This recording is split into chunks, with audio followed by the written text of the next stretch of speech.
Facebook বলেন, TikTok বলেন, যেখানেই ঢুকতেছি শুধু একটাই নিউজ ঘুরতেছে যে এই আপুটা নাকি অন্য এক পুরুষের সঙ্গে পালিয়ে চলে গেছে তার ছেলেকে রেখে, স্বামীকে রেখে।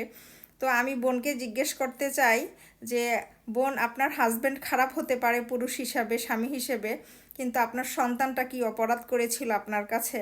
সে তো আপনার সন্তান, আপনি তাকে 10 মাস পেটে রেখেছেন এবং এই পৃথিবীর আলো দেখিয়েছেন। আল্লাহ তাআলা আপনাকে মা ডাক শোনার মতো এত বড় একটা দিয়েছে। আপনি সেই জায়গার মধ্যে কিভাবে এই সুযোগটা হাতছাড়া করলেন?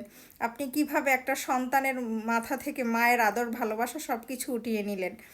আপনার সন্তানকে যেই সময়টা আপনার খুব প্রয়োজন ছিল সেই সময়টাতে আপনি তাকে একা করে চলে গেলেন।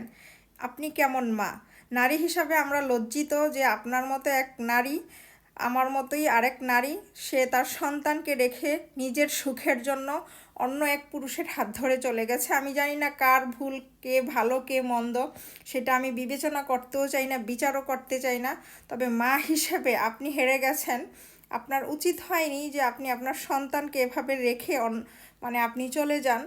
আপনি আপনার সন্তানের কথা ভাবা উচিত ছিল। আপনি জীবনসঙ্গী পাবেন, আপনার স্বামীও জীবনসঙ্গী পাবে, কিন্তু এই সন্তানটার সারা জীবনের জন্য আপনি আদর, স্নেহ, ভালোবাসা সব কিছু থেকে দূর করে দিলেন।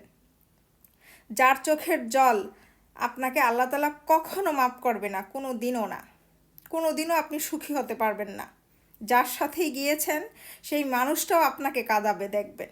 আমি বললাম, আপনি কখনো ভালো থাকতে পারবেন না। আপনার স্বামী খারাপ হতে পারে, কিন্তু আপনার সন্তানটা খারাপ ছিল না। ওই 3 বছরের শিশুটা কিচ্ছু বোঝে না। যাকে আপনি এত বড় একটা আঘাত দিয়ে চলে গেলেন সে কিচ্ছু বোঝে না, সে এটা প্রাপ্য ছিল না। খুবই কষ্ট লাগলো।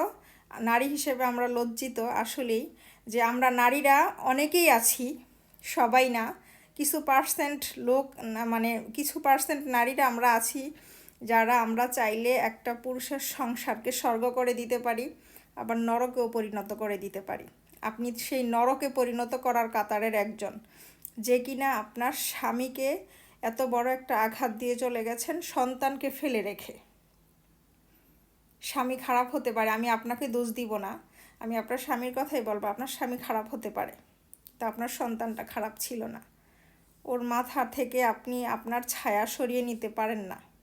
যেটা করেছেন খুবই খারাপ করেছেন, এটা করা একদম উচিত হয়নি আপনার। তো যাই হোক, আল্লাহ তাআলা আপনাকে হেদায়েত দান করুক।